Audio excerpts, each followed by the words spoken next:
Alrighty. Howdy ho, folks. Multiversal Medium here for another episode of Silent Hope. I could only think about how I was completely Last utterly episode, we alone. Things are very different now.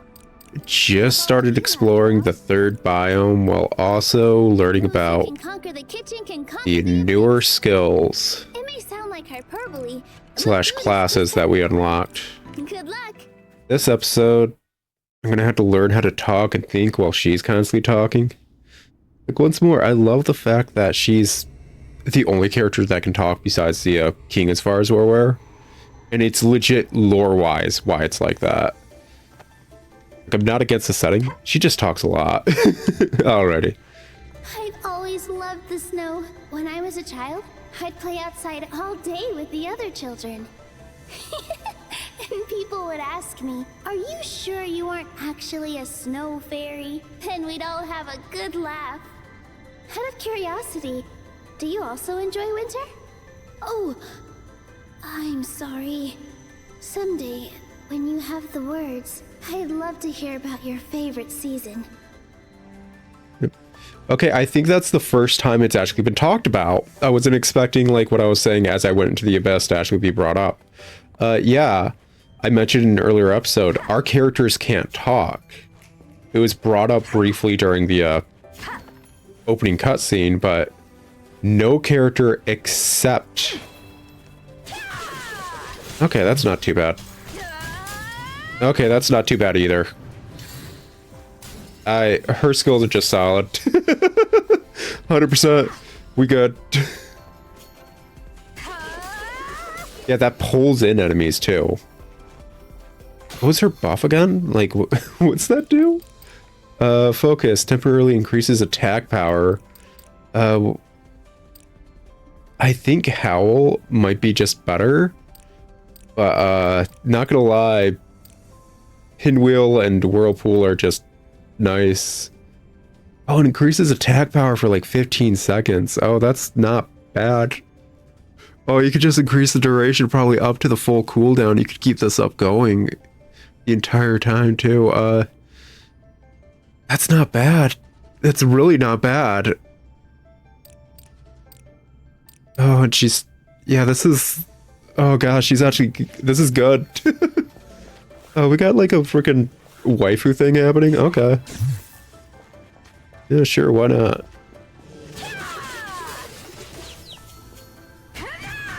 Oh, that can freaking stun enemies too? Okay, yeah, never mind. I think this is perfectly fine. I don't think we need to switch out any of her skills. That's... Yeah, this is so solid.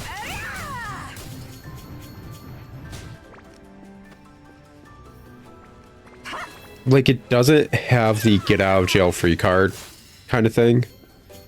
But honestly, with her massive attack, if she's surrounded by enemies and doesn't kill them with these skills, you're in an area you shouldn't be in. Like, it's the long and short of it.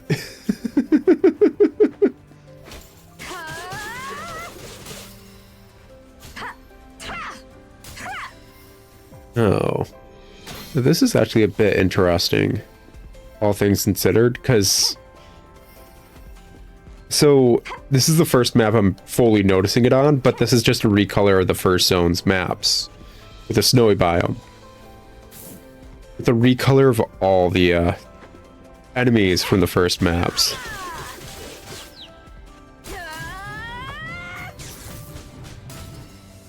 Yeah, if we can increase the centralization AoE, this one, into more consistently stunning enemies, yeah, we're good. Yeah, it's just a full recolor of the first biome. It's not bad. I grew up with Dragon Quest. It's... Yeah, and that's got a knockback too. It's... If this had a knockback on top of it, that'd be honestly obscene slash great. Yeah. As far as I'm aware, the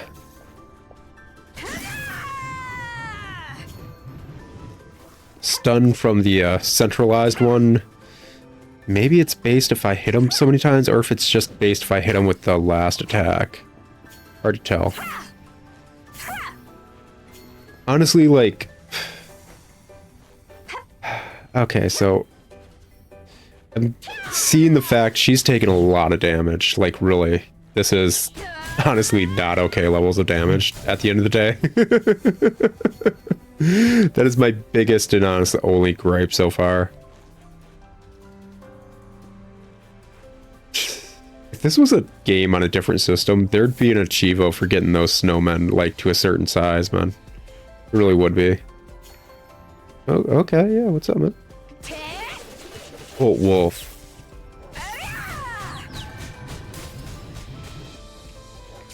Yeah, they're pretty tough. Okay. See here. Oh, little teleport, dude. A recolor of this area and just a recolor of this game, zones and enemies, kind of makes sense. And that sounds weird. It's like, what do you mean? It's just lazy. It's a recolor. It's like, no, the lore nonsense of the fact, like, this is an abyss and it's showcasing stuff based on somebody's memories of something. Yeah, this area being this way because it's the king's memories or whatever of the town during winter makes sense. Same with like all these enemies being recolors or just things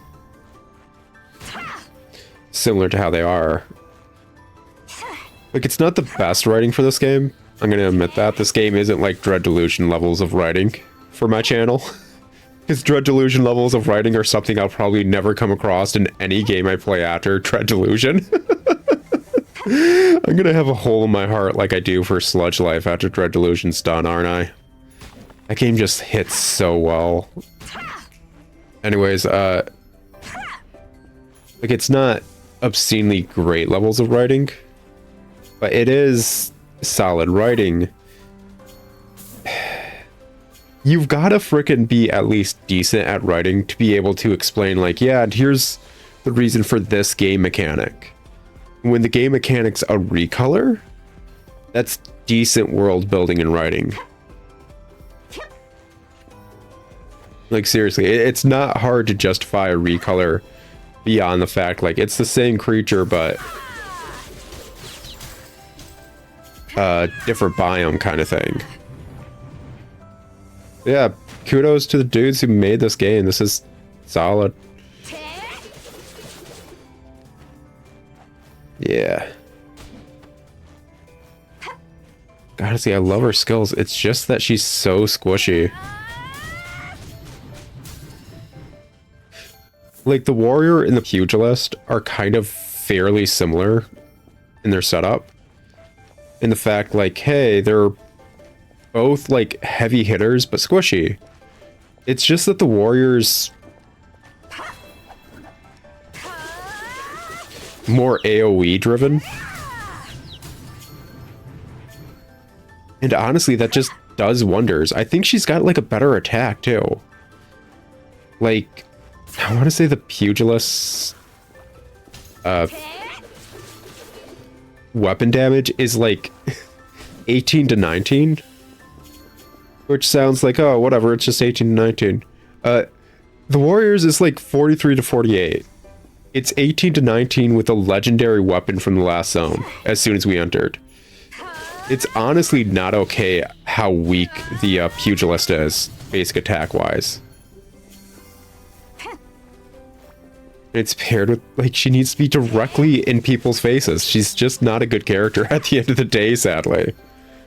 Annoying. I want to like her. I was mentioning last episode, like, I like freaking games that let you do hand-to-hand combat. Because one, it's funny. It's almost always funny. That's just the long and short of it. But two, it's also, like, weirdly viable in a majority of scenarios. Like, weirdly viable. More so than people ever give it credit for. Yeah, I really need to start moving around a lot more with that moving swirl thing. That's the actual issue. The centered on me AoE, where like it pulls people in, that stuns them. This will stun them. This one will not. So I can take a lot of damage if I just stand around doing nothing during that moment.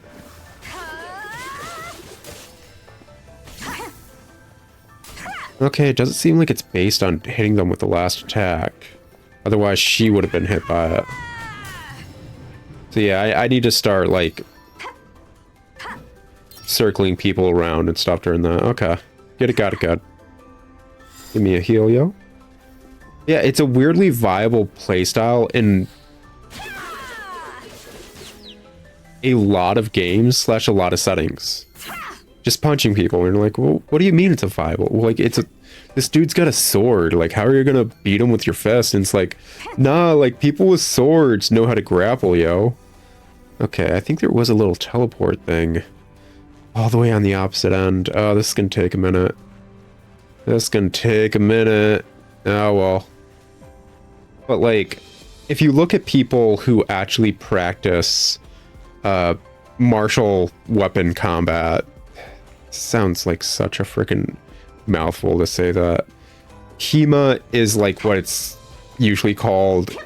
I don't know. It's like a acronym for where the heck the organization I think is. And I think the MA equates to like martial arts. But they're the kind of people that like legit train and like teach as well as hold tournaments for being able to do actual like sword-based combat and all that stuff. There's a lot of videos of it online. Okay, let's see where the yellow dude takes me. Oh, he's got a little like arrow that was a return thing. Did he just... Yeah, I think we're just at the start now. Oh, okay. Yeah, it's perfectly fine. I was just curious what he would lead me to. Oh no, starts over here. He's just a bit earlier. Okay. Whatever works. I wonder if those mole dudes are going to be prevalent in later dungeons. Or if it's just going to be the strata. Whatever. Anyways, those are the kind of dudes you'd watch online or even go to tournaments where they actually do sword combat, freaking like all that fun stuff. And you'll see a lot of the time it's like, no, you kind of need to learn how to grapple in case you're disarmed.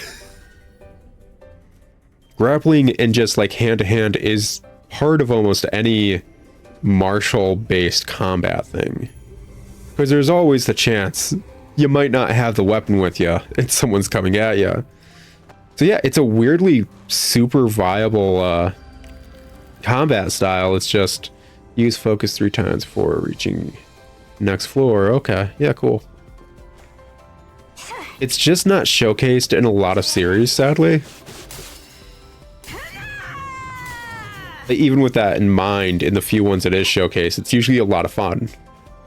Like, heck, I think... Gosh. What was that? Halfway through last year, I was, playing, gosh, I want to say... Cyberpunk. Like, Cyberpunk is a freaking, like... sci-fi ARPG with guns and like hacking people, and yeah, you can do melee because like you're cybernetically like enhanced and stuff, or and like hear me out, you can get freaking arms made of steel and punch people.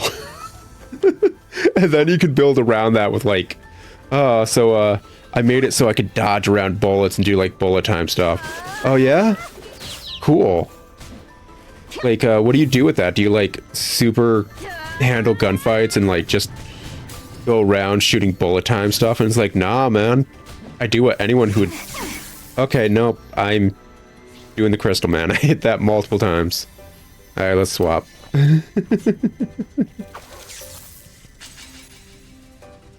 time to switch things up.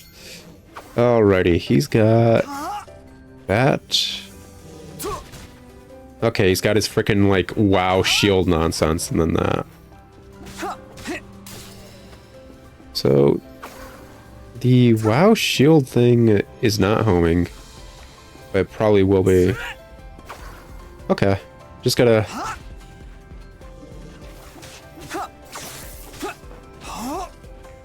That's just resistances, I think. I think the shield bounce thing, they have to be near one another. So it's low-key this class is AoE. Let's take a look-see real quick. Jump slash. Dodge enemy attacks with a big forward jump. I thought he'd have a lot more forward momentum while doing that. Whatever. Shield throw. Throw your shield at enemies. It will track them and reappear at your side after 3 hits. Can I single target 3 hits? Or is it... they need to be close enough and then it'll do 3 hits to 3 different enemies. Antibodies. Temporarily increase the resistance to all status elements. Honestly, this one sucks. Unless there's a dungeon that's just filled with like, oh, it's the Dark Souls from Software poison dungeon area. The antibody skills just kind of sucks. Okay. Okay, that one actually went off multiple enemies, but... attack damage isn't too bad with that. Okay, yeah, it's not gonna hit the same enemy multiple times. That's a bummer. Honestly, I'm not super vibing with almost any of his skills from this. I think, like, all of his skills from the first class are just better. Spin Slash is just a better AoE because it will hit all the enemies around you and knock them in the air. The Shield Tackle will, like, knock enemies and stun them. And it's just, like, in a forward area, so you can hit multiple enemies. And the Iron Wall increases your, like, defense. That's... The Wanderer is just better. Like, skill-wise. Like, I don't think there's anything I want from his, Adventurer job class, which is upsetting, because I was kind of excited for the shield throw. I'm not gonna lie. A little, like, pinball, hit something, go to the next thing, go to the next thing kind of thing. Sounded fun. It really did.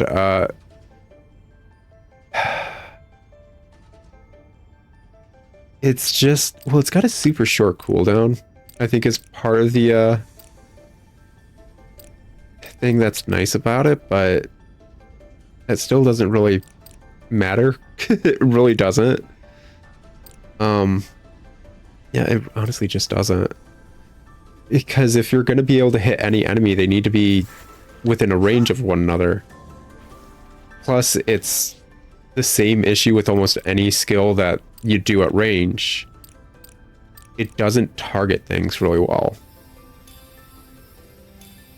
So yeah, I guess we're just switching back to all of his older skills. Oh, you know what it probably is? This is unrelated. But I think I mentioned, like, all the buffs I was getting is, like, last episode when switching out seemed different, and it's like, is it because of the zone I'm in? No, it's probably because I switched classes. My character classes are different, thus the buffs they could give are just different. Yeah, it's just better. His regular attacks are just better from his first class. That's... It is what it is. Yeah, it's just... is what it is. Upsetting. But not every freaking thing can be a winner. It really can't. Yeah, that's...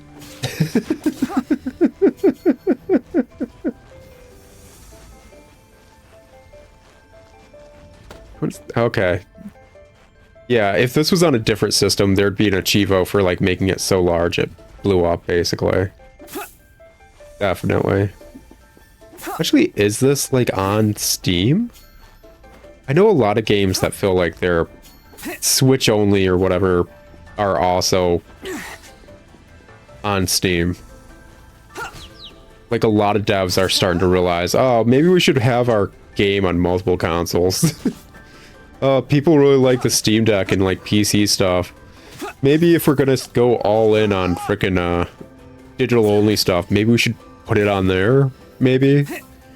Oh, modding support would probably be smart. Oh, by the way, considering this is related to Rune Factory, like lore-wise and setting-wise and everything, and we'll get more into that as the game goes on, probably. Probably? Can I ask a question to any of you guys who, actually play, like, Rune Factory 5 and, all that fun stuff? How the heck has modding support been on Rune Factory 5 since it released on Steam this entire time?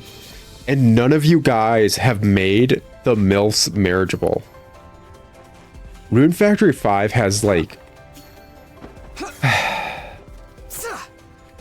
it's an overarching issue with the Rune Factory games and just, like, Story of Seasons games in general. A lot of, like, Japanese-based, farming sims, life sim things where you can get married. Basically, you kind of get stuck with, like, a lot of child-like looking characters as marriage prospects, which is just upsetting. Honestly, it's just upsetting. Oh, does it do more damage based on how big it is? If so, that's awesome. It honestly is awesome if they actually program that. But yeah, that'll happen a lot with, like, almost any farming game or slice of life game where you can get married. I have a few games that I want to play on the channel that's like, I don't know if it's the same as that, but they do have marriage and stuff, and it's like, so are they going to be kiddish or not in this? I haven't looked up the marriage prospects. I've got a copy of 1,000 Arms on the PS1, and it's like, I need to play it for the channel. But it's also up there with, like, yeah, 1,000 Arms is a turn-based RPG. At the end of the day, beyond all the other aspects that are very unique to 1,000 Arms. So it's just a matter of, are the love interests very childlike? Because I don't know if I'm going to be kosher with that. It's something that's been an overarching issue when it comes to those kind of games for me for a minute. And I'm pretty certain I've gone on record saying that. Where it's like, I don't want to play this game and marry a character when the character looks like they're 16.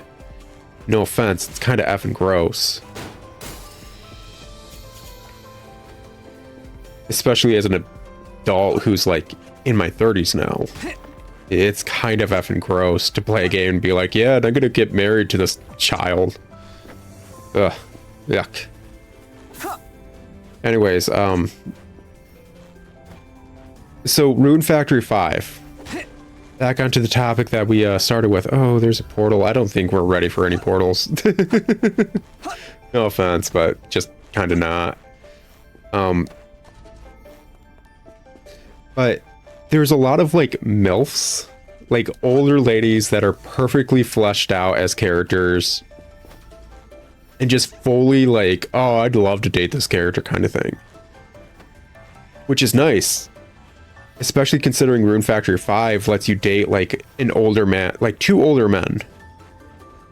Like, just full-blown, like, oh, that's a dude who actually, like, weightlifts. He's got kind of a beard thing going on, which you will usually not see in any, like, dating sim kind of game.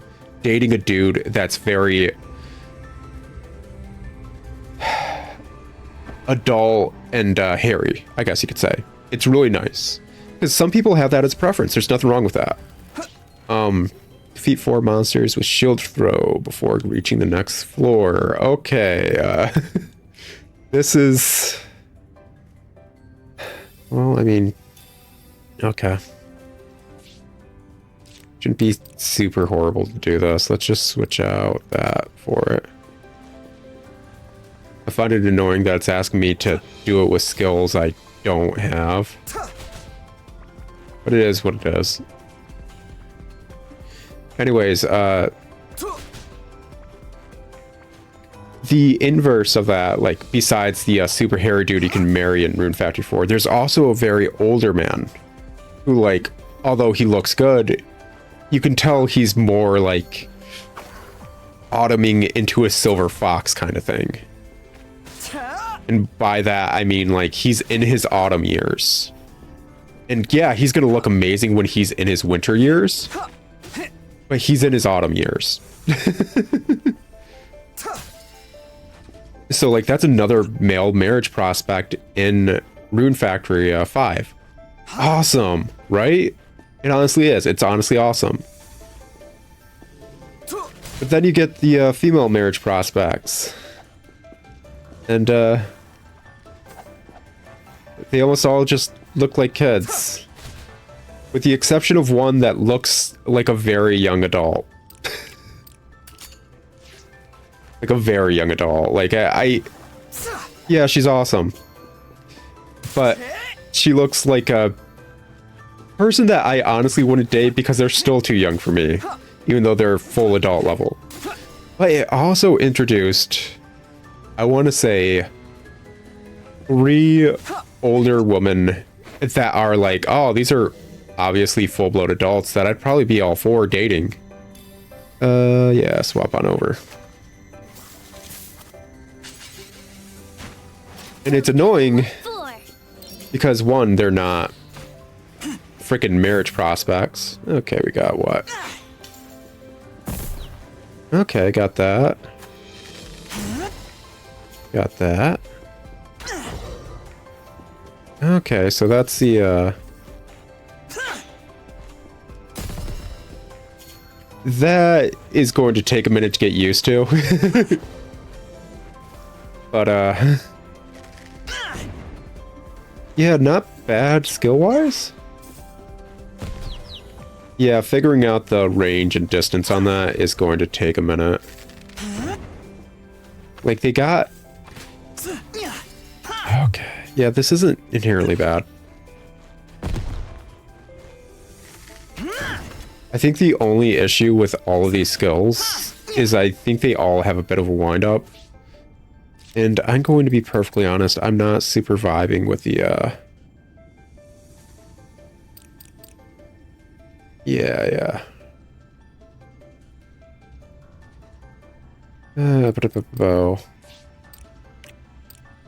Yeah, I'm not super vibing with the smoke grenade one. Simply because, like, it's... Yeah, it's... I guess it does damage, unlike the bear trap. It's just more so... It's like the rest of his skills. They just have such a long wind-up for the bomb one. So I think we're actually going to go with skill I actually liked from his first setup. Yeah, and this is probably fine. Hit them all in on AoE stuff. This is AoE range stuff, and then...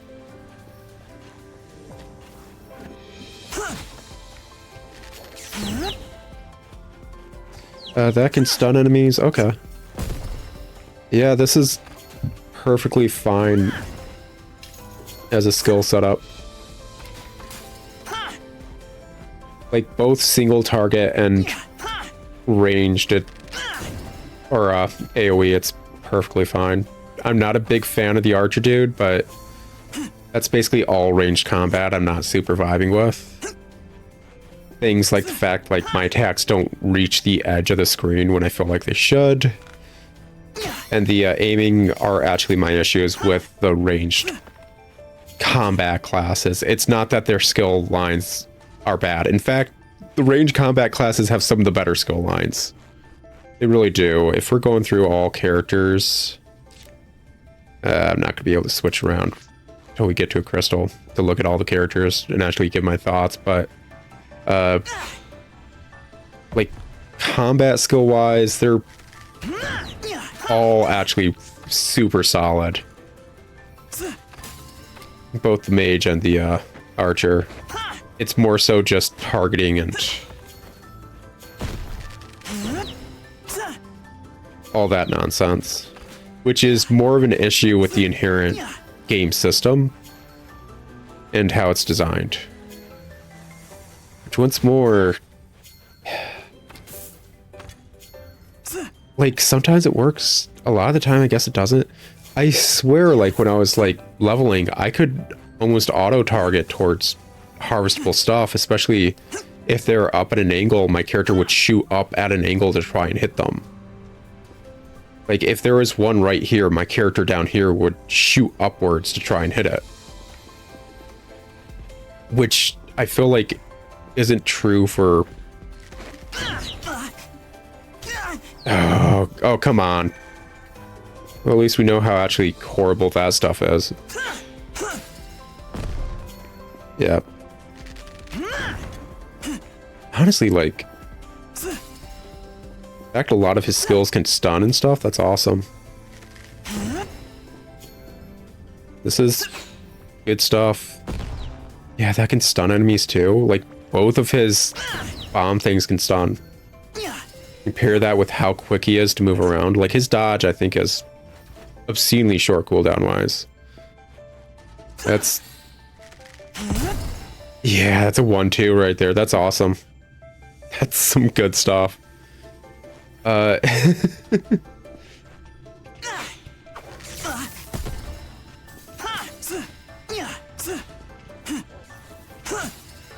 we go.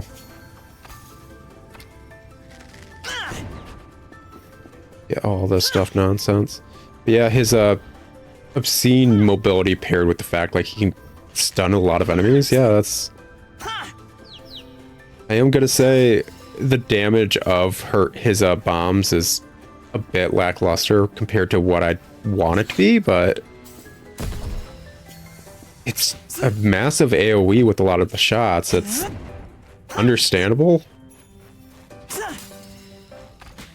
Obviously, anytime you're playing like a RPG where it's based on how much damage you're doing against enemies, kill them before they kill you. You know, it's the greatest RPG freaking secret that you gotta beat the enemies before they beat you up kind of thing. You obviously almost always want to be able to do more damage.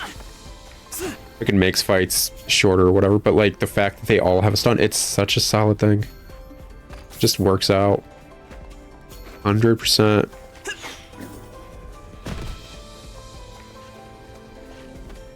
Just need to get used to the freaking skills that I have going right now.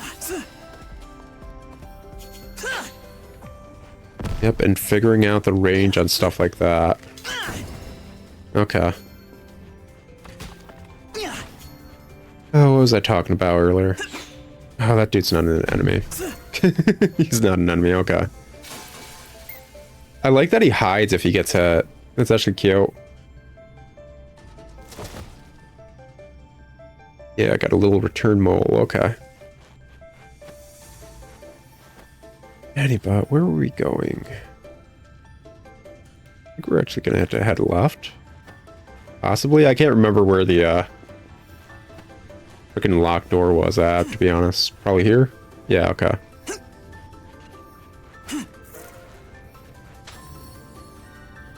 Oh gosh, but yeah, it was Rune Factory 5, that's what I was talking about. Anyways, it introduced like these three characters that were like adult women. And yeah, 2 of them do have kids. Whatever. But they're also single. And like, not for nothing, but they good looking. They good looking and they are full-blown adults, and it's like, I don't want to deal with the children in this game. I want to actually, like, if it's got a dating mechanic, a Monster Rush, okay. I'm gonna want to be able to, you know, date an adult.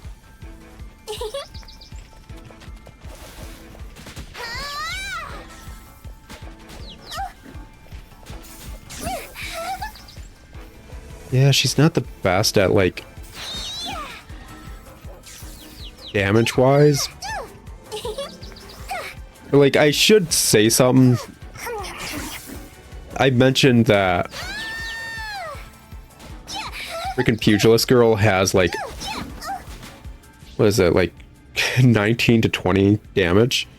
The Farmer does more damage than the Pugilist. And the Farmer is a gimmick class. And the Pugilist is supposed to be like a heavy hitter class. It's effing absurd how much the Pugilist actually just sucks in various ways. I don't know why they just didn't want her to be good.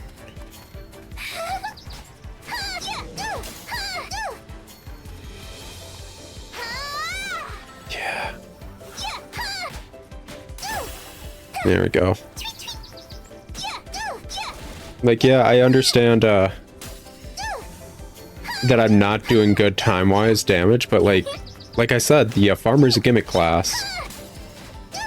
It's like freaking getting a bunch of clowns or whatever in Dragon Quest 3 and being like, yeah, I'm not really doing great damage.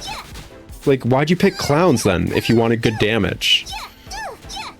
Like, everyone who even likes how stupid the clowns are like, nah, it's really unmeta to use clowns. You really shouldn't. Like, 100%, you shouldn't be using clowns almost whatsoever. The only good clown is clown switch to a sage, basically, in that game. And even then, you probably should have switched something else to a sage. Like, yeah, they can become sages quicker, but...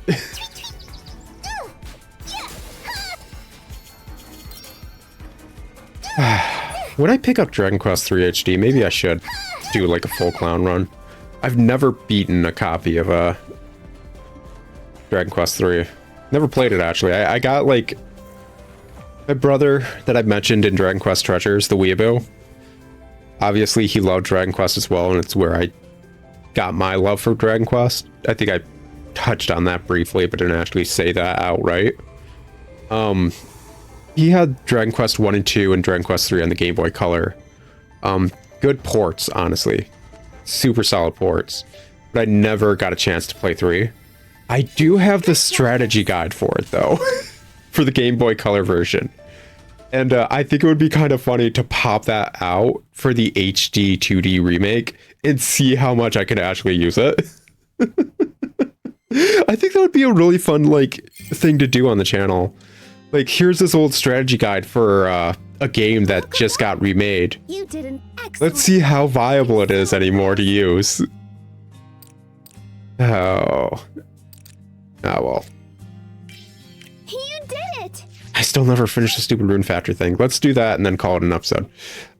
Rune Factor 5, it has like 3 characters. They're adults. Love to be able to date them. You can't, because freaking for some reason they're like, nah, you're not able to date older women in that game.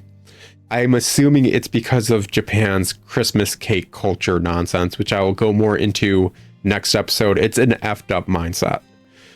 Christmas cake stuff based in Japan, that is effed up, gross mindset wise.